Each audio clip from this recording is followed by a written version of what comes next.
Kembali berbincang dengan peneliti Saiful Mujani Research and Consulting (SMRC), Bung Saidiman Ahmad. Tadi kita ngobrol-ngobrol soal masa NU itu lebih memilih sosok capresnya begitu ya, Mas Iman ya, dibanding cawapresnya. Tapi yang faktanya yang terjadi adalah saat ini yang dipilih oleh bakal capresnya adalah tokoh-tokoh Jawa Timur yang juga punya afiliasi terhadap Nahdlatul Ulama, cukup kental.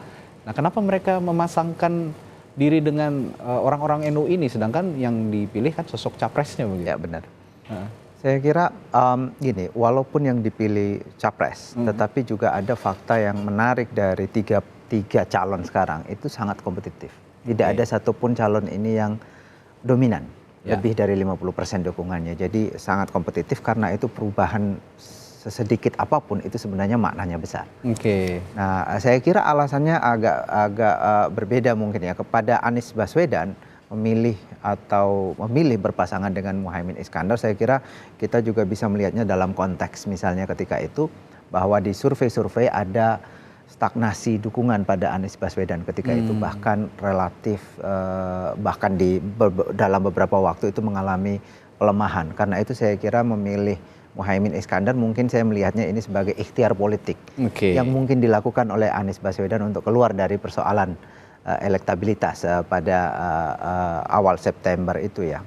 Satu sisi Muhaimin Iskandar itu selain tokoh NU, dia adalah ketua partai yang basisnya massa NU.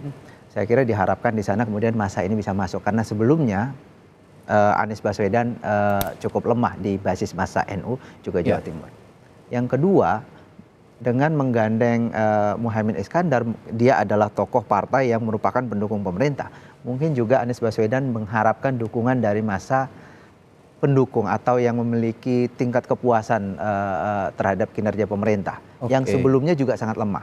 Jadi basis pendukung Anies selama ini adalah mereka yang kritis pada pemerintah. Dengan menggandeng orang pemerintah, katakanlah demikian, tokoh dari partai pemerintah mungkin bisa memperluas basis di sana.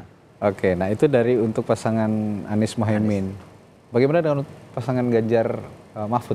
Pak Mahfud ini juga kan tokoh NU juga, Gus Durian juga. Ya, betul. Pak Mahfud ini sebenarnya agak komplit ya, ini paket komplit. Kalau dilihat dari sisi basis massa Islam, dia memang tokoh NU, bahkan Jawa Timur.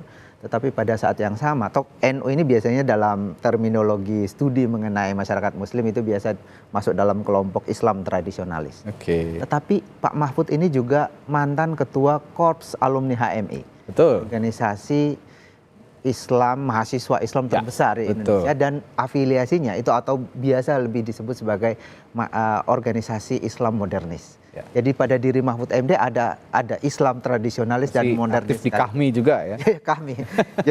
Jadi sebenarnya komplit dari sisi. Karena itu saya kira cukup wajar kalau kemudian Mahfud MD kemudian dipilih. Kemudian saya kira, tapi di luar dari faktor latar belakang sosial itu, Pak Mahfud ini juga punya kualitas personal yang sangat baik. Dia dikenal berintegritas begitu.